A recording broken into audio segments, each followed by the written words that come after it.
by pulling back or saying don't run away. You lift her up and you let go. So you help her with it, regain her balance after the change. I think that's a key, Kim, is the lifting up afterwards. Because she got calmer and calmer where in the past she hasn't. So. Yeah, you know. Carol, you are worth your weight. Yeah, you are, Carol. I never could have gotten here. Without, and I know it's a mess still, but what I She's happy to hear. Everybody told me she would never have a flying change. Everybody said forget it. And I'm like, okay, they were all wrong. It's going to happen. Maybe not this year, whatever. Maybe it's going to be March before they happen. You just had a whole bunch of them, Kim. Oh, really? It's now. It's now. It just makes me so happy that I'm finally working with her instead of making it. Don't get all sappy or I'm going to turn this off. I know, I'm about to cry here. No, I'm thrilled. Because it really is you. You're the one who taught me. And God, how many clicks have I gone through today? Well, Kim, okay, I'm just going to say this for the record on being recorded. Carol said two things. Really, these are the two important things I got from just observing sitting here. One, okay, Carol said two things that made the big difference. One, it's no big deal. You're just going to do it again and again. It's no big deal. And the second thing is most important. After every change, lift her up. That is the big deal. Yeah. And the reason is you help her to rebalance. You don't hinder her in any way. You don't trap her in her frame or handicap her with her frame. You don't care what her frame is. You're helping her get her frame and her balance back on the haunches because she launched them. As opposed to what everyone else has made me do, which is to keep her neck round, by God, I know. She cannot do the changes unless she's round. Yeah. Except Andre did say to me, he goes, you got to do these on a loose rein. And I'm like, how am I ever going to do them on a loose rein? Because I don't know. That's how you do. That's helpful. What? I said that's really helpful. Yeah. But you showed me how. I understand what he meant, but he couldn't teach me what he meant. He saw the same thing, you know, that you see, but...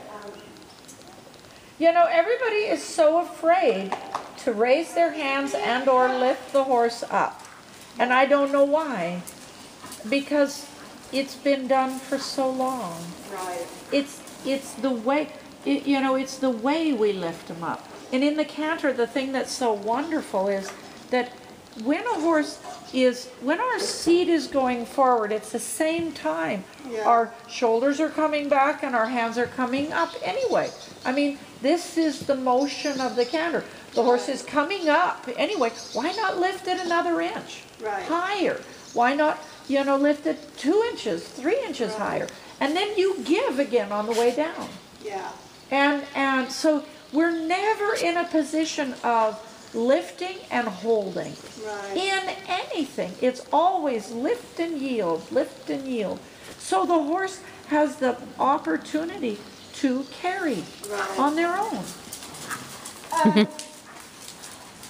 I like that shallow loop. That's a good way to do it.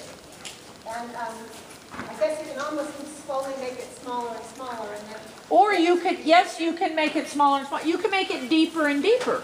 And pretty soon you're doing 10 meter or 6 meter half turns and a flying change and a 6 meter half turn and a flying change and a 6. That's where I get a little like, okay, how am I going to do these? And what I've been doing, which isn't as good, I like this much better, is I just go straight on the wall and go counter canter, true canter. But she gets stuck more. This kept her more flowy and loose. And when we're thinking about a turn, we're thinking about bend. I've got to get around that turn. I better lift her up and bend her neck and get around the turn. And now I straighten and now I ask for the change. And now I bend and I get her up and I get around the turn. You know, this is what I meant when I said I'm not so creative to do all those things on a straight line.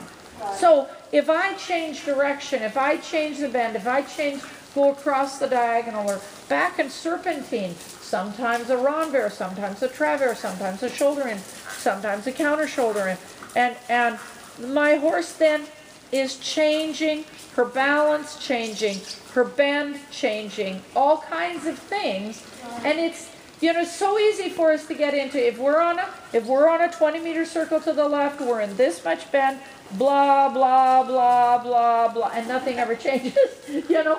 And we get stuck and they get stuck. And then we say, okay, now I want to do a 20-meter circle, right?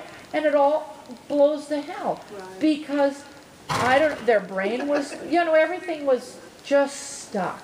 But if we're moving around, we're changing things, not changing things unfairly, by changing the bend and the direction and whether the haunches are moving or the shoulders, but one thing at a time. This time it's a renvers, that time it's a shoulder in, now I'm changing the bend and it's going to be a blah blah. And so doing,